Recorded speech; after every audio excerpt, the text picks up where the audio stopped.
Now you may be asking yourself, what is perceptual set? The concept of perceptual set is important to the active process of perception. This can also influence what we hear, taste, feel, and see. Perceptual set is a top-down process, which means information processing is guided by higher-level mental processes. So what determines our perceptual set? Through experiences, we form schemas. Schemas organize and allow us to interpret unfamiliar information.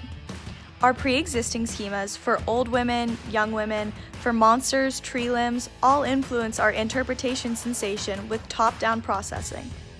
One real-life example of perceptual set was this McDonald's trial. In one experiment, young children were found to enjoy French fries more when they were served in red bags rather than in the plain white bag. Another study was done with this picture of the Loch Ness Monster, or so people thought.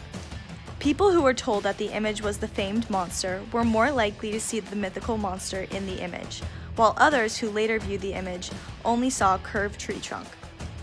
The illusions that we choose to see are ambiguous figures, which means that they can be perceived in more than one way, with each different perception being equally as accurate. These are a few classic examples of illusions that could take place.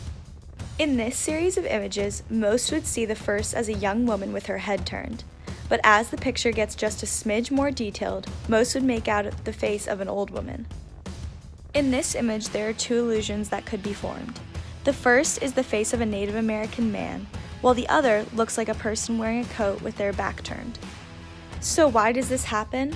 Perceptual set can be influenced by 5 things: context, past experience, motivation, emotional state, and cultural factors. Perceptual set can also enhance visual perception by correctly anticipating a stimulus, hence interpreting it more quickly. It can also lead to misinterpretation of a stimuli by incorrectly anticipating or expecting. Motivation also is tied in with perception. It relates to activating behavior that is directed towards achieving the particular goal, and it can be influenced by physiological factors such as hunger or thirst, or psychological factors such as interests. Here are a few fun links on perceptual set. Thank you for watching, and we hope you enjoyed.